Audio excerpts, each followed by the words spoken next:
What is up, members of my collector corps? It is I, Super Mariozilla, or you can call me Vinny, and today we will be taking a look at the S.H.MonsterArts Mechagodzilla 2021 Final Battle Edition.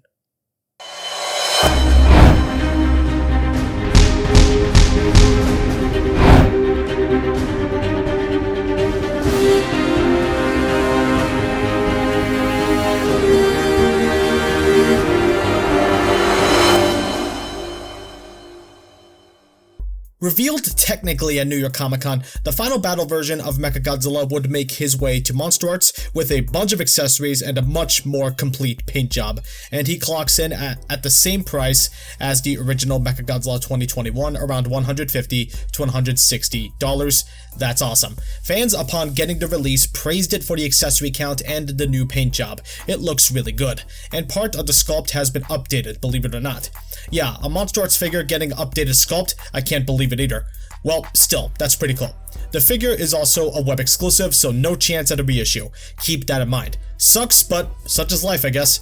The figure is still readily available in most places, so you're not screwed out of getting it, but enough rambling. Will this figure be worth picking up? Let's not waste any more time and see if this figure is worthy of a spot on that Monsterverse shelf.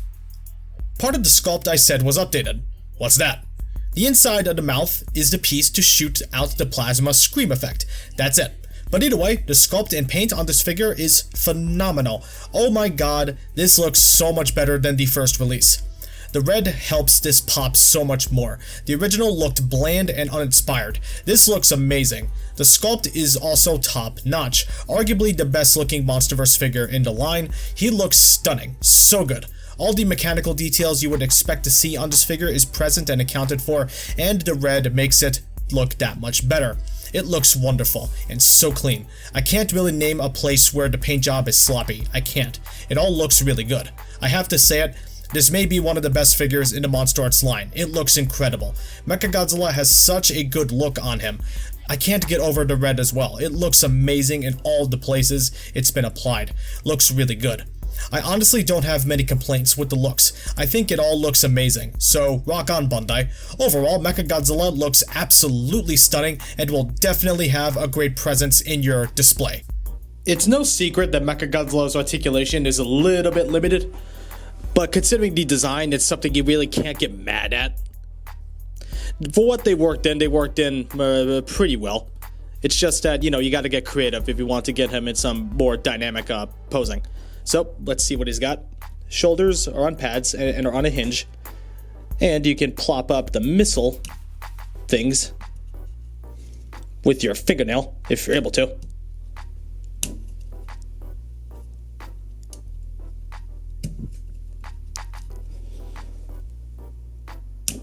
What the hell? Oh, there we go. There we go. That one works.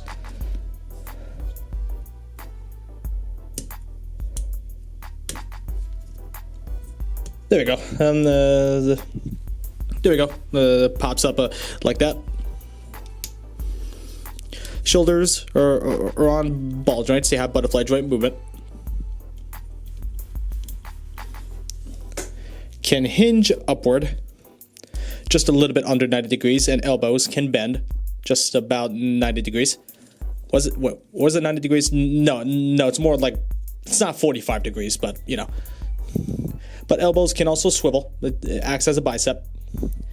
Hands are on ball joints.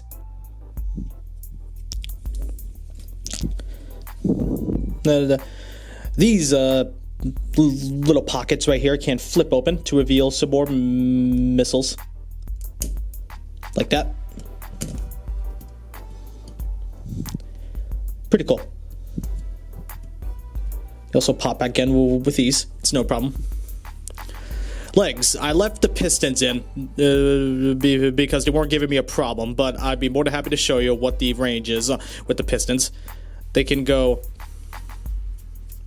Try to be really careful here. They could go this far forward and back, this far back. And in terms of splits, you can do the splits, but the pistons will pop out if you go too far. And they could go inward just about this far. So be very careful with the pistons, as they will break if you manhandle them.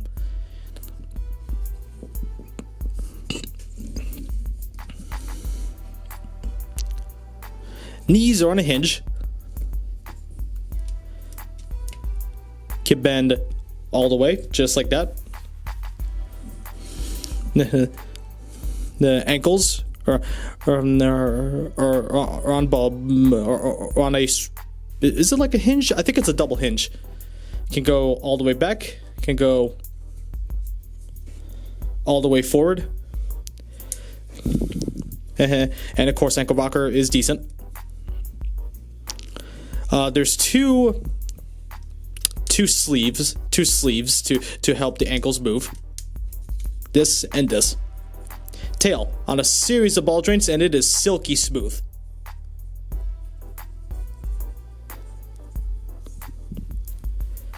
Although it will break easily if you do hand it, so be careful with that. However, there's a problem.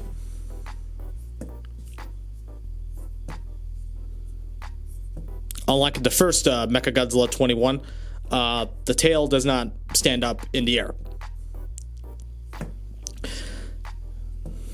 Because the base of the tail is loosey-goosey. They probably did that on purpose to prevent breakage. So, you need something to help tighten the joint if you want to, get it in the air. So, that's unfortunate. Maybe they weren't sure what to do. I don't know. Anyway, articulation, not bad. I think for Mechagodzilla it works. We could have had torso articulation, but due to the design, I did not see that happening. So, for what they worked in well enough. I think it works out great. Now for accessories. He has a lot, but I'm going to go over them on camera anyway. His beam effect.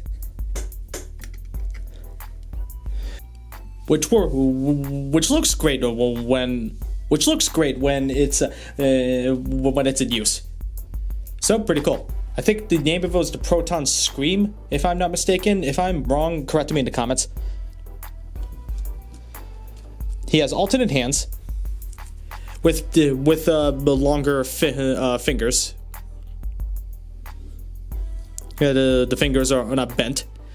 So, if you want Mechagodzilla to close his hand into a fist with the default attachments, you can do that. And they're on ball joints as well, so they attach relatively easily.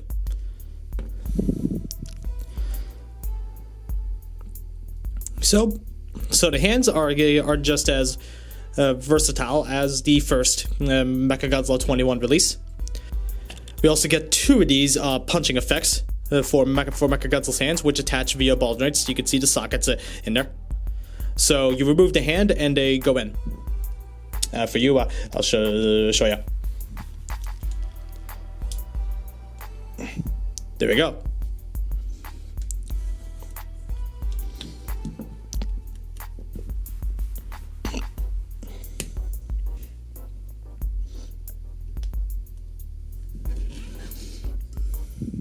Yeah, the Mechagodzilla also comes with this for his tail to replicate the tail turning into a drill. It goes in the tail just like this. Pretty cool.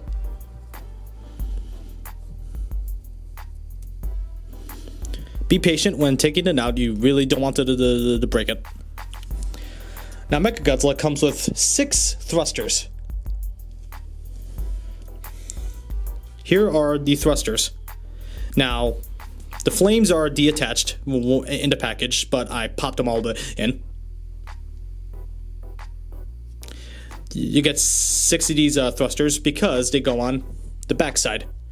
What you had to do is lift that up. This part is a pain to do. Especially if you don't have fingernails. There we go. You see 3 sockets in there. And they all pop in. With ease. Look at that. Now that's sick. And of course, it can be done on both sides. Both sides, see? So Mechagodzilla's accessories, I like them. I like them a lot. They are pretty cool. I do like all of them, and yeah, he is a really good package, unlike the first release. He actually comes with the stuff that he needs, and he's just really fun to pose around with these accessories, so I'm happy with them. They are pretty cool. Here's a size comparison with other figures you may or may not own. Mechagodzilla towers over most figures. He's really tall. Getting tall figures ain't a bad thing, but I think he was only supposed to be a little taller than Godzilla. Oh well. Still, he looks good with other figures. This is an excellent release. Excellent release. My only issue is the tail being loose at the base, but other than that, this figure has so much going for it. It looks fantastic. Articulation is pretty good, and accessories are killer. I won't be afraid to give this figure an excellent 9.5 out of 10. This is a home run. The price is actually worth it. Yes, I mean that. This is worth $160. If you love the Monsterverse and this version of Mechagodzilla, you're gonna want to get this figure sooner rather than later. Get it now before it's too late and gone forever. So much better than the original release. I give this my highest recommendation. Get him sooner rather than later. Trust me, he's worth it 100%.